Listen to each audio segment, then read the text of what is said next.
What's going on, guys? John Snipers from the fight, and today I'm going to be bringing you another review. Just a quick update, the Deathcore Airsoft match. We actually got to play with Sons of Sparta. That was a very fun game.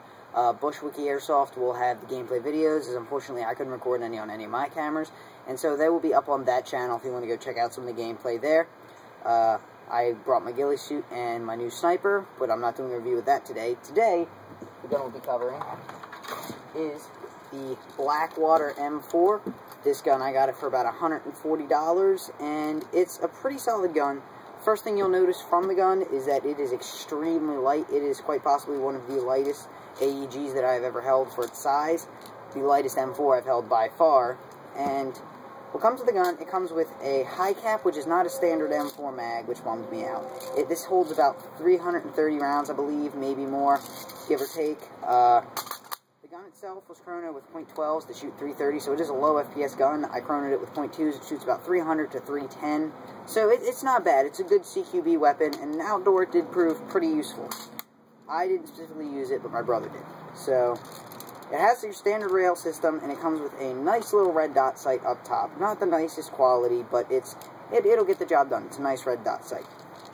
Has a charging handle, which will release the hop-up unit here on the gun. This just clicks back in, fairly simple. Comes with a sling. It's, like I said, very light gun. Any sling you have, any cheap sling will work on the gun. And that's pretty much everything with the gun. The gun itself said metal gears, except I've looked into it, and it actually has plastic gears. Although, as far as plastic gearboxes go, it's a pretty solid one. I mean, it's held up through some beatings. I stuck a 9.6 in this thing, and was using it on full, and it works phenomenal. Now, moving on to battery, as I brought up, this gun comes with a gargantuan battery, if you can see this. This battery will not fit in any other gun that I own, or that I'm aware of anyone who owns, really. This thing is just massive, but it's not even like it's a really nice battery. It's a 7.2 1500 milliamp. So, I mean, if you want to do a comparison here, just to show how big this thing actually is, I have your standard 8.4 1100 milliamp battery. It's minuscule compared to it. I've used 9.6s smaller than this, so that's just a little note, is the battery does fit, but it's very close call with the wires. So I would definitely advise picking up a better battery.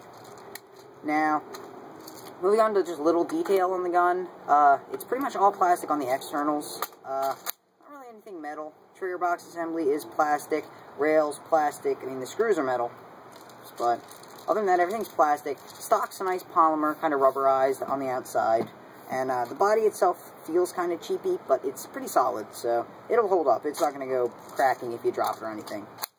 So that's pretty much all the basic externals. It has your standard M4 safety selector switch. You know, you have full, or safety, semi, full, pretty standardized.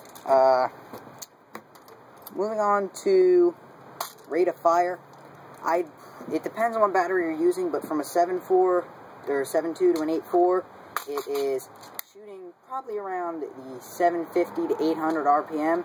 With a 9.6, this thing was easily shooting 850 to 950 RPM. So, you know, like I said, for a plastic gearbox gun, you can get pretty good performance out of the weapon. As I mentioned, standard rails earlier, and the sights themselves, if you were to take the sight off, it does not come with a carrying handle. It simply has a rail up top, and this rail, I made a mistake of saying this one up top is actually metal. So I put a sniper scope on it just for little laughs, and it worked. The iron sights on the front are adjustable, but you wouldn't really want to adjust these, and it does not come off. This whole thing will not come off, so if you really have a lower sight or anything, it's not going to work. The hop-up unit on this gun itself is not that great. With hop on, you can get accuracy of up to about 150 to 200 feet. Without hop, though, you're not getting range for anything. So that's just a little tidbit. I mean, you know, it's like I said, this is primarily a CQB weapon, or for its compact size and weight, I'd say it could be a sidearm. But as I said, note, not your standard M4 mag, will not fit other M4 magazines. So that's pretty much all I have on this gun. I would advise shooting .2s out of it. You can shoot .12s, it is a low enough FPS that I mean, it's going to help. It's going to kind of wear your gears, but I don't really think it's not going to hurt the gun. I don't think they'll shatter in the gun or anything. You can use .12s for just backyard play or anything. You want to pick something nice for that, you know.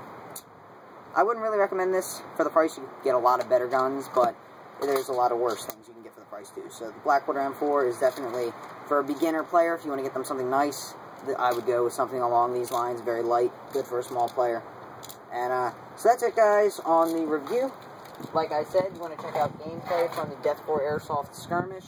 That will be on the Bushwookie channel. Anyways, that's it for me, guys. John Snipers win the fight with a just simple review. Shooting test will be up soon. I'll see you guys later.